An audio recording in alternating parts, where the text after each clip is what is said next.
नमस्कार मंडळी, कलम 302 या आपल्या मराठी चॅनलमध्ये आपलं स्वागत आहे। आज जी प्रकरण बघायची आपल्याला ही महाराष्ट्राला एकेकाळी अक्षरशः म्हणजे लोकांची रात्रीची झोप निघून गेलती, नेते मंडळींची गेलती, मीडियाची गेलती आणि ह्या प्रकरणाची चर्चा पूर्ण देशभर झालती। अशी जी काही ठराविक प्रकरणं आहेत त्यातले एक प्रकरण आहे आणि त्या प्रकरणावर व्यवस्थितपणे हात घालणं आपलं काम आहे की नेमकं काय कसं आणि कशामुळे हे घडलं।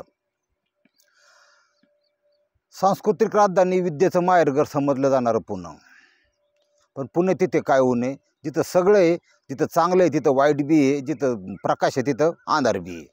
आता ह्या पुणे जिल्ह्यात एक म्हणजे जिल्ह्यात म्हणल्यापेक्षा शहरात घडलेलं प्रकरण आहे। खराडी म्हणून बाग आहे एक आणि सिक्रोन नावाची कंपनी, तिथं मल्टीनॅशनल कंपनी, परदेशी कंपनी, मोठी कंपनी, एम्प्लॉई घेते, चांगले इंजिनियर मुलं घेते, मुली घेते, दिवसपाळी रात्रपाळी आणि त्यांना पॅकेज असतं 8 लाख 10 लाख 15 लाख, भरपूर मोठी कंपनी। आता इथं एक मुलगी सर्व्हिसला होती जॉबला, 1-1.5 वर्ष त्या झालं तिला जॉब करून आणि चालू कामा होती नैना, तिचं नाव नैना आणि तिचं 8-9 महिन्यापूर्वी लग्न पण झालं होतं। तिचा नवरा चांगला होता, तो एका दुसऱ्या प्रायव्हेट कंपनीत जॉबला होता, सुखी प्रपंच, व्यवस्थित प्रपंच। पण हे सगळं व्यवस्थित चालू असताना 10 ऑक्टोबर 2009 हा दिवस उजाडला। 10 ऑक्टोबर 2009 रोजी संध्याकाळी 8 वाजता तिची जी शिफ्ट होती 12-8ची दिवसा ती संपली आणि 8 वाजता तिथून ती कंपनीतून आउट झाली गेटमधून। तिला जी कॅब पोचवायला येणार होती त्या कॅब म्हणजे तिला जी गाडी थोडक्यात इंडिका असतात, त्या आता कसं ओला उबेर आहे तसं ते इंडिका असतात, त्यावेळेस आपापल्या घरी ते एम्प्लॉईला पोचवायचे, परत पिकअप करायचे, असा विषय असतो। ती आलीच नाही, पण ती नेहमी येणारा एक ड्रायव्हर आहे, एक गाडी आहे, ती तिच्यापाशी येऊन थांबली, ओळखीचा। आता हा ड्रायव्हर कोण आहे हा ह्याचं माहिती घेऊ आपण। ह्याचं नाव आहे योगेश राऊत। हा योगेश राऊत पुणे जिल्ह्यातलाच एक तालुका आहे खेड म्हणून, आणि त्याच्यात गोळेगाव म्हणून एक गाव आहे, त्या गावचा तो मूळ रहिवासी, लहानाचा मोठा तो तिथं झाला आहे। पण तो पुण्याची हवा लागलेला, बिघडलेला, बिथरलेला आणि थोडंसं बिखरचोट मनोवृत्तीचा अशा प्रकारचा हा योगेश राऊत। काय जमत नाही, कष्ट करायला नको, काय नको, पण ह्या ड्रायव्हिंगच्या त्याला त्याने ड्रायव्हिंगचं लायसन काढलं, एक ड्रायव्हर झाला, स्वतः ड्रायव्हर झाला, ह्याची गाडी चालव, त्याची पिकअप चालव करता करता तो पुण्यात आला। ह्याला म्हणला ओला उबेरच्या कारवर चालतं, ती कार चालवून आपल्याला पगार मिळेल अशा हिशोबाने एका ज्याच्याकडे 10-5 ट्रॅव्हल्स कंपनी असते त्यामध्ये तो इंडिकावर कामाला राहिला ड्रायव्हिंगला। आणि ही मुलगी 8ला सुटल्यानंतर त्यांनी त्या मुलीला ओळखीचाच होता, मॅडम चला करतो, तर तिला कसं वाटलं असेल की बा ह्यो आपल्याच शिपचा ड्रायव्हर आहे किंवा काही विषय असून द्या, पण ती त्याच्या गाडीत पाठीमागे बसली, ती एकटीच बसली की तिथून खर्डीहून गाडी निघाली, गाडी पुण्यात एंट्री मारली की अजून त्याचे 3 जोडीदार त्या गाडीत गप्पा बसलेत, पुढे एक जण बसला, दोन्ही बाजूने 2 जण बसले, पोरगी घेतली मधी। आता हे 3 जण कोण आहेत तर राजेश चौधरी, विश्वास कदम आणि महेश ठाकूर असे हे 3 जण आहेत, ती त्याचे मित्र आहेत। त्यांनी गाडी पुणे स्टेशनवरून सरळ येरावड्याहून चंदननगरवरून वाघोली। आता रस्ता ट्रॅक सोडून गाडी दुसरीकडे चालली म्हणल्यावर साहजिक आहे, तिची नैना होती, तिने त्याला विरोध करायचा प्रयत्न केला, कुठं चाललाय। ह्यांनी लगेच तिला चाकूचा दाग दाखवला, गबस असं तसं, ती बिचारी गबसली जीवाच्या बियाणी। तिथून ती गाडी जशी वाघोलीला आली, त्या वाघोलीला ह्यांनी तिच्याकडे म्हणले, तिच्या अंगावर त्यावेळेस 3-4 तोळे सोनं पण होतं, तुम्हाला सांगतो, ते सोनं त्यांनी हिसकून घेतलं पहिल्यांदा। आता तिला सुरुवातीला असं वाटलं की बाबा ही मला एवढा पगार आहे, जाळ झाला त्या सोन्याचा, आपला जीव वाचला, आपल्याला सेपरायला म्हणजे तिने मग ती बाय्या म्हणायची, दादा म्हणायची। आणि सगळ्यात महत्त्वाचं म्हणजे हे जे टोटल गुन्हेगार आहेत, ह्या गुन्हेगारांच्या मध्ये, ह्यांच्या मित्रांच्या मध्ये कोणी परराज्यातला नाही, हे सगळ्यात महत्त्वाचं आहे। आता तसा बी परराज्यातल्या विषयी तुम्हाला लय चिडा असती, पण हे सगळे बी करचोट महाराष्ट्राच्या जन्मलेले ते लय महत्वाचं आहे. त्यांनी त्या दागिने घेतले, इथे ATM घेतलं. ते वाघोलीचं एकदा तिला मला सांग नंबर सांगतो, कोड असतो त्या ठिकाणून तिने त्या पोरांनी 61,000 रुपये काढले. 300 रुपये सोडून द्यायचे त्याच्यात. 61,000 रुपये त्यांनी कॅश काढली. जशी तिथं ते गाडीत येऊन बसले परत, आता त्यांनी त्यावेळेस दागिने मिळाले होते, कॅश मिळाली होती, त्या पोरीला त्यांनी सोडून द्यायला पाहिजे होतं तेवढ्यातच. फार फार तर एखादं कलम लागला असतं किंवा थोडक्यात भागला असतं. 5-6 वर्षात ती आली असती म्हणजे बाहेर, असं बी आहे ना. पण एखाद्याची पायाकून आली म्हणतात ना, तसा विषय झाला. ह्यांची इतकी पायाकून आली ती, नियतीच्या मनात काही वेगळं होतं. ह्यांच्या मनामध्ये फुलवासना भरली होती. ह्यांनी नंतर वाईन शॉपन तिथं तुम्ही बघा, वाघोलीपासून साधारण लोणीकंदपर्यंतचा जो एरिया आहे किंवा तुमचं ते वाडेबोलाई ह्या जो रोड आहे मधला केसनंद, ह्या ठिकाणी वाईन शॉपची संख्या जास्त आहे त्या ठिकाणी. तर त्यांनी त्या ठिकाणी दारू विकत घेतली, दारू थोडी प्यायला सुरुवात केली गाडीतच.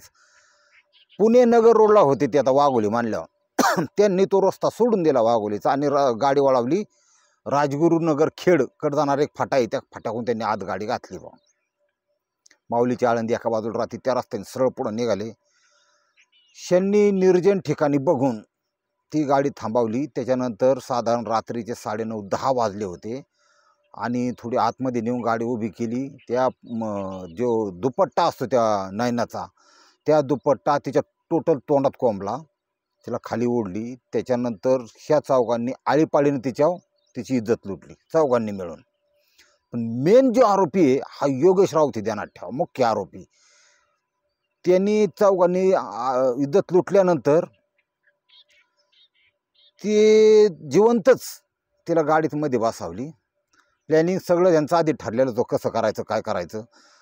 तिथून ते थोडी पुढं राजगुरुनगर रोड, राजगुरुनगर रोडला थोडं पुढं आले, अजून 15-20 किलोमीटर. आणि थोडा जंगल टाईप एरिया आहे, वन विभागाची जमीन आहे तिथं, काटवाने. अशा ठिकाणी म्हणले इथं जागा योग्य वाटते. मग त्यांनी तिला खाली टाकली, खाली उतरवली. लाथाबुक्क्यांनी तिला मारलं. आपण फुटबॉल कसं खेळतात तसं लाथांनी ह्या चौघांनी तिला मारहाण केली. ती लेकरू तुम्हाला सांगतो तळमळून शेवटपर्यंत हात जोडीत होती की पैसे बिशे तिला किरकोळ, तिचा महिन्याचा पगार ह्या बिकार चोटांचा वर्षाचा आणि तिचा महिन्याचा सारखाच होता. पण ह्या बिकार चोटांनी तिची इज्जत घेतल्यानंतर तरी तिला मारायला नव्हतं पाहिजे. तुम्हाला सांगतो त्यांनी तिच्याच ओढणीने तिचा गळा आवळून तिकडून दोघं तिकडून दोघं आवळला फास, पोरगी मारून टाकली, तिने मान टाकली. मग हा देह, ह्या मुलीचा देह सोडायचा कुठं, टाकायचा कुठं, असं म्हणून त्यांनी अजून डोकं लावलं. त्यात मुख्य आरोपी हा योगेश राऊतच ध्यानात ठेवा.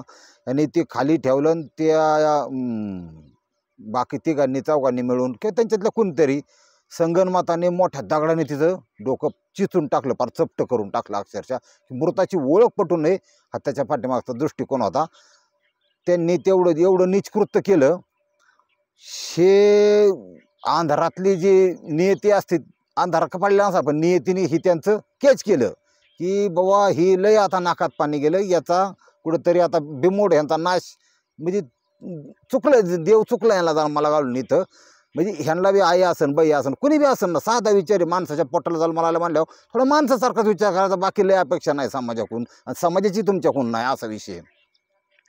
ह्यांनी तो देह तिथंच काटवनात कडला टाकून दिला. मग आता काय आपल्याला म्हणले काय आपलं हे होऊ शकत नाही, ओळख पटू शकत नाही. तिथून परत माघारी फिरले आणि दोघं तिघं आता पैसे त्यांनी वाटून घेतले होते, हे कामावरच नाही आले. घरी काहीतरी कारण सांगून चौघजण थोडी लपून बसल्यासारखे बसले की त्यांचं वेट अँड वॉच काय परिस्थिती लक्ष होतं.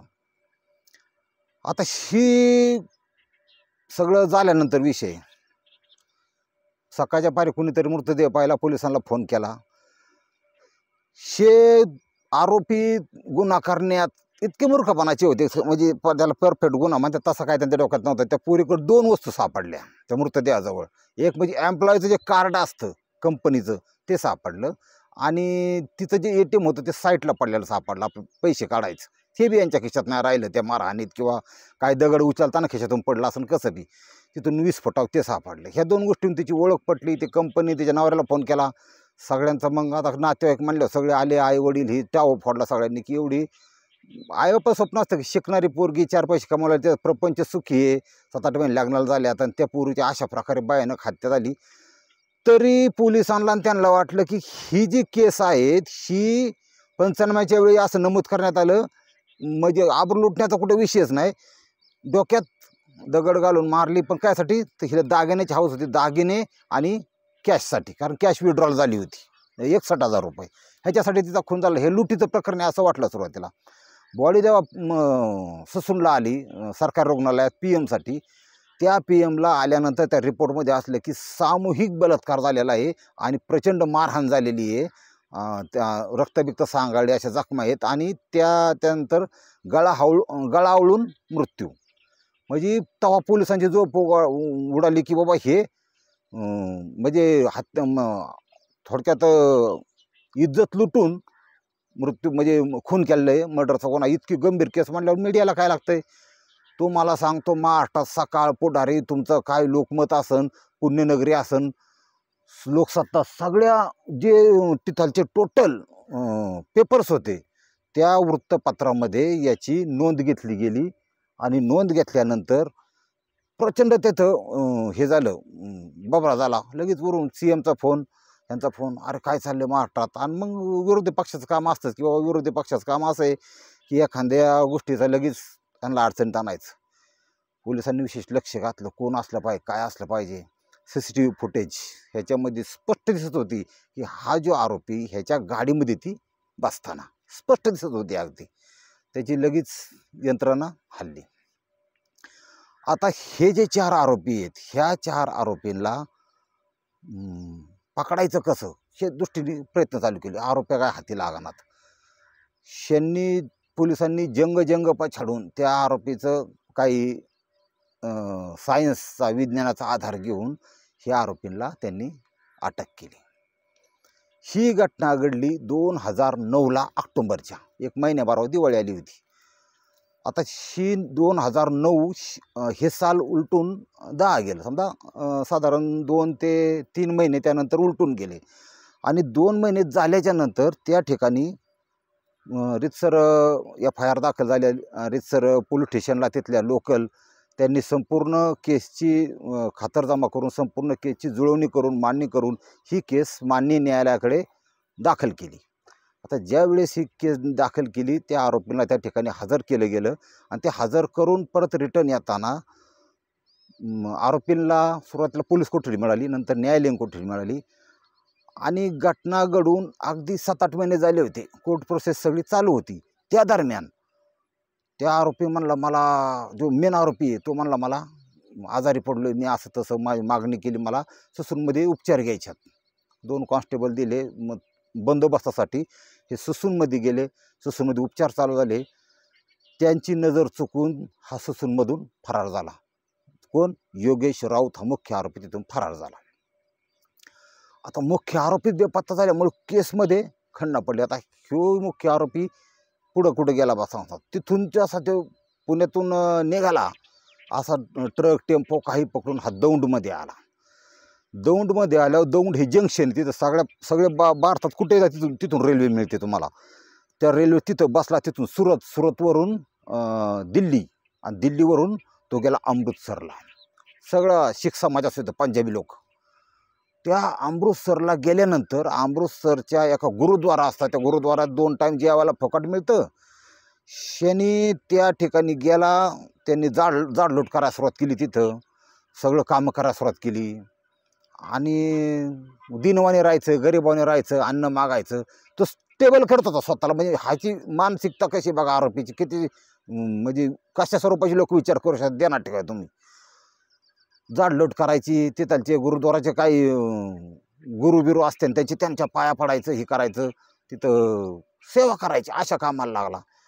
स्वयंपाकात मदत, ह्याचं 2 टाईम खायला बघा. मग ते तिथं असा स्टेबल झाला की इकडं हळूहळू ओळखी बिळखी काढून त्यांनी ओळखी काढायला सुरुवात केली. 4 संबंध वाढवले, मित्र वाढवले.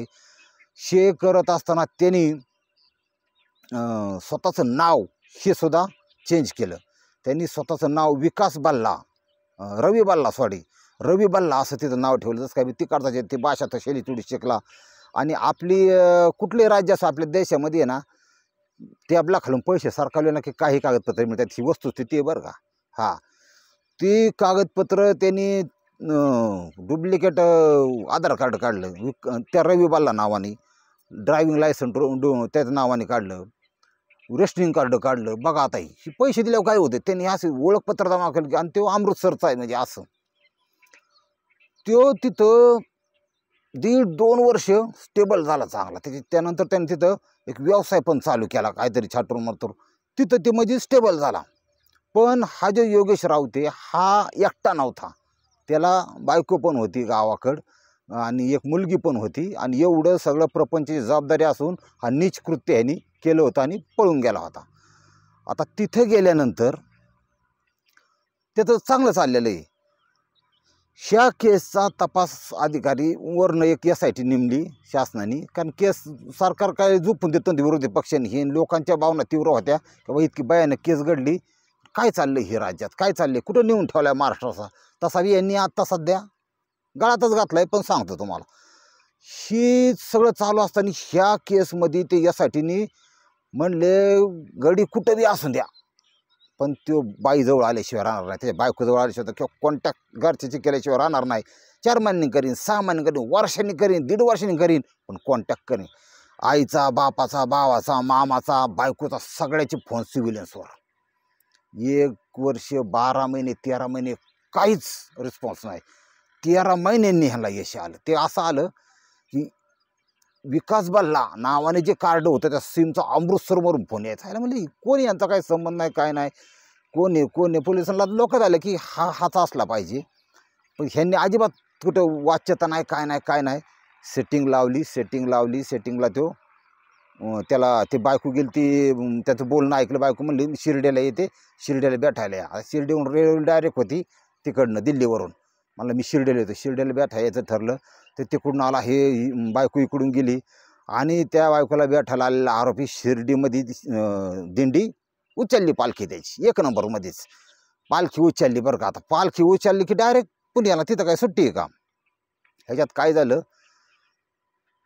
केसला त्याच्यामुळे थोडा लांबली गेली, उशीर झाली. परत स्पीडने केस चालू झाली. 2009ला घटना घडली. आता इथपर्यंत कळलं तुम्हाला. आता तुम्हाला सांगतो, इथून पुढे एक नवीन खेळ चालू होतो. कुठला खेळ माहिती आहे ना तुम्हाला? पुंगी वाजवायची वकिलांनी, जजनी निकाल द्यायचा आणि कायद्याने असं नागोबाने डोलायचं. कोणाला मिळतो, कोणाला मिळत नाही. न्याय प्रक्रिया हे केसच्या बाबतीत न्याय मिळला का नाही मी नाही सांगत, तुम्ही सांगा न्याय मिळाला का नाही. आता इथून पुढे बघा, 2009ला घडलेली घटना, ह्याचा निकाल 7 वर्षांनी लागला. न्यायाधीश होते LN येनकर साहेब, यांनी त्यांचा निकाल दिला. आणि निकालाचा असा दिला आहे तुम्हाला सांगतो. योगेश राऊत म्हणजे मुख्य आरोपी, वय वर्ष 32. बघा 32 वर्षे निकाल देते वेळी तो, म्हणजे त्याच्या ती घटना घडली होती 7 वर्ष आधी, म्हणजे वय किती कमी होतं आरोपींचं बघा. वय 32. महेश ठाकूर 31, विश्वास कदम 34, राजेश चौधरी 30. ह्या एवढे जे आरोपी चौघाबाई, त्यापैकी राजेश चौधरी जे आरोपी आहे ना, ह्या आरोपीला बनवला माफीचा साक्षीदार, त्याला फ्री सोडून दिला. नाही, बाकीचे जे आरोपी आहेत त्यांना फाशीची सजा डिक्लेअर केली. असा विषय झाला. आता एवढं झाल्यावर तो राजेश चौधरी बी हे आबर लुटायला होता, डोक्यात दगड घालला होता, कटात सामील होता, सगळं होतं, पैसे खायला होता. मग हा माफीचा साक्षीदार झाला, त्याला सोडून दिली. पण तो चौधरी होता. मग त्याच्यावर परत वादंग तयार झाला, थोडा वाद तयार झाला समाजामध्ये. समाज कसा आहे, सगळ्या जाती धर्माचा मिळून समाज बनतो. की बाबा चौधरी म्हणजे हा बामण होता म्हणून ह्याला सोडला का काही, असा एक वादाचा मुद्दा त्यावेळेस पेपरबाजी झाली होती. काही सांगतात नाही, ह्या कलियुगात काही होऊ शकतं तुम्हाला सांगतो. पण आता कसं आहे, आपण बांधले गेलेले आहेत आपल्या राज्यघटनेचे संविधानाखाली, त्याच्यामुळं कायदा वाईट नाही, अंमलबजावणी करणारे वाईट असतात कधी कधी, असा विषय असतो. ह्याला बामण होतं म्हणून सोडलं का काय, असं त्यावेळेस वादाचा मुद्दा झाला. कारण चौधरी त्याच्यातला निर्दोष, बाकीचे 3 फाशी. आता ही झाल्यानंतर ही केस पुढच्या कोर्टात, म्हणजे कुठं, म्हणजे पुण्याच्या जिल्हा कोर्टाने निर्णय दिला फाशी. ते गेले हायकोर्टामध्ये मुंबईला. सेम निर्णय हायकोर्टाने दिला मुंबईच्या, तिघांना फाशी, एक निर्दोषमुक्त. परत केस आत्ताची स्टेटस केसची केस आहे दिल्लीला, सुप्रीम कोर्टात निकाल अजून त्याचा आलेला नाही. आता मला सांगा, आत्ता आज जी तारीख आहे 1 जून आहे, आज सॉरी 1 एप्रिल आहे 2024. घटना घडली 10 ऑक्टोबर 2009ला. किती वर्ष झाली? समजा 9 10 मांडल्यावर 10 10 20 14 15 वर्ष झाली. 15 वर्षात ते केसची स्टेटस काय, अजून सुप्रीम कोर्टाचा निकाल लागला. तो लागल्यानंतर केस राष्ट्रपतीकडे जाणार. कशाला? दयेचा अर्ज अमकं तमकं. तिथं किती वर्ष जातं माहीत नाही. आणि त्या दयेचा अर्ज फेटाळल्यानंतर तारीख डिक्लेअर होती की फाशी देणार. म्हणजे अजून 10 एक वर्ष कशी जायला लागतात सांगता येत नाही. मग आता ही 15 आणि ही 10 25 वर्ष. गुन्हे करतेवेळी आरोपी 20 वर्षाचा, 45 वर्ष आरोपी आतमध्येच. आणि जेवायला बिवायला तुमचे आमचे टॅक्स पैसा असतो का? तो सकाळी तुम्ही पेट्रोल टाकलं, 30 रुपये त्यातले केंद्राला गेले, त्याच्यात पैसे ते सकाळी त्यांनी पोहे खाल्ल्यात, पोहे दिला, चहा देतात त्याला, असा विषय. ही वस्तुस्थिती आहे ती, खरं सांगतो तुम्हाला.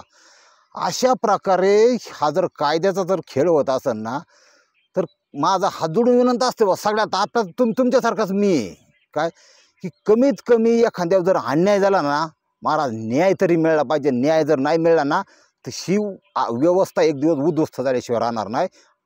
हे तुम्ही जाणीव ध्यानात ठेवा. कारण लोकांच्या भावनांचा उद्रेक होणं हे फार चुकीचं असतं. त्यावेळेस तुमची मिलिटरीसुद्धा काय करत नाही, पोलिसांनी बिलीचं लय लांब राहिली. हां, की भावना जनतेच्या न्याय हा मिळालाच पाहिजे. आणि न्याय व्यवस्था ही मजबूत लोकशाहीचं पहिलं लक्षण तुम्हाला सांगतो. लोकशाही जर मजबूत व्हायची असेल ना, तर भ्रष्टाचार हा कमी पाहिजे, अंमलबजावणी कायद्याची चांगली पाहिजे, आणि न्याय व्यवस्था ही टिकली ना, तरच ती लोकशाही एक नंबर मानायची. हा असा विषय. आता ही जी केस आहे, ह्याच्या केसमध्ये कलम लय भयानक लागल्यात, ध्यानात ठेवा. मी त्याचं तुम्हाला ज्ञान व्हा म्हणून तुम्हाला पॉईंट सांगतो, कलम कशी येते. आता हे चौघांच्या वरची ही जी आबरू लुटण्याचं प्रकरण आहे, ह्याला कलम लागले 376. हत्या केली म्हणजे मर्डर केला, ह्याला कलम लागले 302. कट रचण्याआधी प्लॅनिंग जे केलं ना, त्याला कलम लागले 120B. त्याच्यानंतर दागिने लुटले आणि पैसे लुटणे, ह्याला कलम लागले 404. त्याच्यानंतर तिचं अपहरण करून जबरदस्तीने गाडीत नेलं, त्याला कलम लागले 361.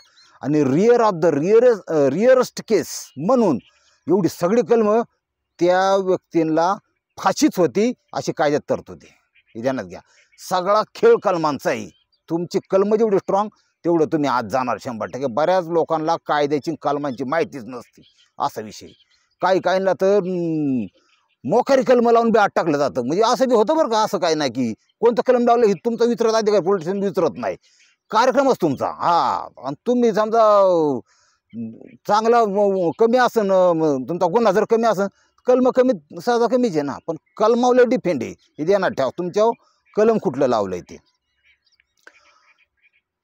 दुसरी महत्त्वाची गोष्ट सांगायची म्हणजे ह्या घटनेतून एक गोष्ट आपल्याला शिकायची, तुम्हाला सांगतो.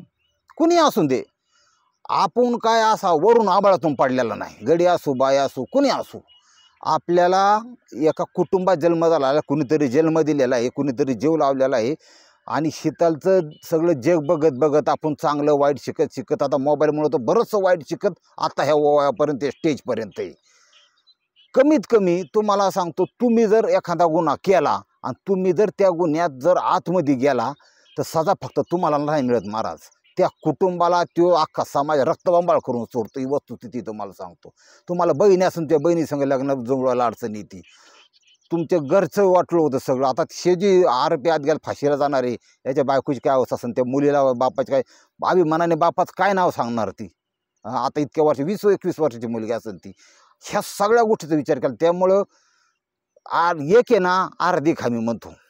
हां, पण हे वाकडं तिकडं विचार मनातून काढून टाका. जग इतकं बेकार, इतकं वाईट अवस्थेत चालू आहे सध्या. काही दिवसांनी तुम्हाला सांगतो, बरीचशी लोक आता एक नवीन अर्थसंकल्पामध्ये एक ठराविक 700 कोटी रुपये काढल्यात. तुम्हाला कशाला काढल्यात माहिती आहे का? तुम्हाला सांगतो, केंद्रातला विषय सांगतो तुम्हाला. ते काढल्यात खास वेगवेगळे तुरुंग बांधण्यासाठी. पण माझं एक मत आहे, ह्या आरोपींना फाशी, अशा स्वरूपाच्या आरोपीला फाशी नाही दिली पाहिजे. फाशीच्या मी सुद्धा विरोधात. कसा माहिती सांगतो तुम्हाला. पब्लिकचं तर हावली तर काय करू शकत नाही, कायदा थोडा लूज आहे आपला. त्यांना शिक्षा अशी पाहिजे की एखाद्या अंधाऱ्या काळ कोठडीत ह्यांना मरूस तर ठेवायचं, मग थरहून मरूस तिथं ठेवायचं. नाही ना तुम्हाला फाशीने माणूस लवकर सुटतो देणार ठेवा, फाशीने 1 मिनिटं त्याला त्रास होईन मरण तो, पण त्या अंधाऱ्या काळ कोठडीत ठेवला तर अक्षरशः वेडं होईन ती जीवन नको म्हणे, मला मारा म्हणे, दाडखा मारेन अक्षरशः. का त्याला रोज मरण दिलं पाहिजे. ही साधा सगळ्यात खतरनाक. एखादी दामटी द्यायची आपली गिरणीचं नाही आपलं पीठ असं 4-5 धान्याचं येडं वाकडं कुचकं नाचकं कसलं बी शिळी कालवानं बिलवणं सगळं, म्हणजे काय चमचमीत खायचा काय विषय नाही. तो फक्त जगला पाहिजे, असं पाणी द्यायचं आणि द्यायचं सडायला टाकून आतमध्ये, काय जगन तवर जगन. ही सदा सगळ्यात तो रोज मारणार आपल्याला. हा हीच फाशी म्हणलं काय होतो, खटकून खटकाम पडतो, मज्जा रोजी तुटतो, जास्त वेदना होत नाही, काय नाही होत असते ना काय. तर कोण फाशी गेले तर आपल्याला काय माहिती आहे. पण एक सांगतो सायन्सचा आधार घेऊन ही अशी कुजून मारले पाहिजे असं माझं मत आहे. आजची घटना कशी वाटली कमेंट करून सांगा आणि लाईक तर तुम्ही केलेलंच. रामकृष्ण हरी.